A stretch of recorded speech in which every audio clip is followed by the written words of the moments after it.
பிரியமானவர்களே, இயேசு கிறிஸ்துவின் நாமத்தில் உங்களுக்கு என் அன்பின் வாழ்த்துக்கள். இந்த நாளிலும் உங்களை பார்ப்பது, உங்களோடு பேசுவது எனக்கு அதிக சந்தோஷம். ஏன்னா இயேசு உங்களை அதிகமாய் நேசிக்கிறார். உங்களுக்காக ஜெபிக்க முடியாத பாரத்தை தருகிறார். இந்த வாக் வித் ஜீசஸ் நிகழ்ச்சியை பார்க்கிற நீங்கள் எங்கே இருந்தாலும், எந்த தேசத்தில் இருந்தாலும், உங்களுக்காக நான் ஆண்டவரிடத்திலே பிரார்த்தனை செய்கிறேன். இதை பார்க்கிற கேட்கிற மக்கள் ஆசீர்வதிக்கப்படணும், அவங்களுக்கெல்லாம் நீங்கள் அற்புதம் செய்து ஆசீர்வதிக்கணும் ஆண்டவரேன்னு நான் பிரார்த்தனை செய்கிறேன். கட்டாயம் நீங்கள் ஆசீர்வதிக்கப்படுவீங்க. என்ன ஆண்டவர் இயேசு உங்கள் மேலே ரொம்ப அக்கறை உள்ள ஒரு தேவன். வேத புஸ்தகத்தில் ஆதியாகமம் 15ஆம் அதிகாரம் 1ஆம் வசனத்தில் ஆபிரகாம் என்ற ஒரு மனிதனுக்கு ஆண்டவர் தரிசனமாகி ஒரு வார்த்தை சொல்லுகிறார். ஆபிரகாமே, நீ பயப்படாதே, நான் உனக்கு கேடகமும் மகா பெரிய பலனுமாக இருக்கிறேன் அப்படின்னு ஆண்டவர் சொல்கிறார். நீ பயப்படாத, நான் உனக்கு கேடகமாக இருக்கிறேன், உனக்கு பலனாக இருக்கிறேன்னு சொல்லுகிறார். ஏன் ஆண்டவர் திடீர்னு அப்படி சொல்லணும்?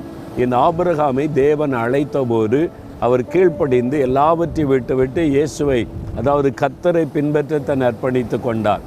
ஆண்டவர் இருக்க சொன்ன இடத்துல இருந்தார். அங்கே இருக்கிற மக்களுக்கு யாருக்கும் கடவுள் பயமே கிடையாது.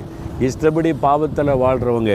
இவர் மெய்யான ஆண்டவரை அறிந்து கொண்டதனால கர்த்தருக்கு பயந்து பரிசுத்தமான வாழ்க்கை வாழ்ந்தவர்.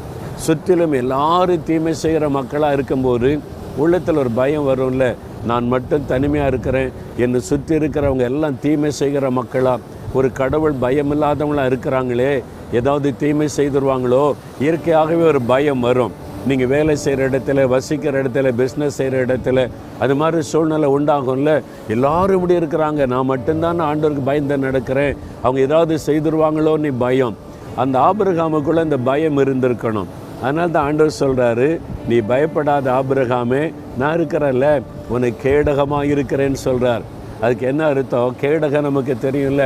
அந்த காலத்தில் யுத்தம் பண்ணும்போது போர் வீரர்கள் இடது கையில் கேடகம் வச்சுருப்பாங்க, வலது கையில் பட்டையும் வச்சு சண்டை போடுவாங்க. இந்த கேடகம் எதற்காக? எதிரி தாக்கும்போது நாம் பாதிக்கப்படாமல் தடுப்பதற்காக. இங்கே ஆண்டவர் சொல்கிறாரு, எத்தனை பேர் உனக்கு விரோதமாக எழும்பி எத்தனை தாக்குதலை நடத்தினாலும் நான் உனக்கு கேடகமாக இருக்கிறேன். அடி என் மேலே தான் விழும், உன் மேலே விழாது. பயப்படாத ஆபிரகாமே, நான் உனக்கு கேடகமாக பாதுகாப்பாக இருக்கிறேன்னு சொல்கிறார். அதே ஆண்டவர் தான் அவங்கள பார்த்து சொல்கிறார், என் மகனே மகளே, நீ வசிக்கிற இடத்துல, படிக்கிற இடத்துல, வேலை செய்கிற இடத்துல, பிஸ்னஸ் செய்கிற இடத்துல உன்னை சுற்றிலும் தீமை செய்கிற மக்கள், பொறாமை உள்ள மக்கள், உன்னை அழித்து விடும்படியான கங்கணம் கட்டி இருக்கிற மக்கள் இருந்தாலும் ஒன்று உன்னை தொட முடியாது. நான் உனக்கு கேடயமாக இருக்கிறேன்.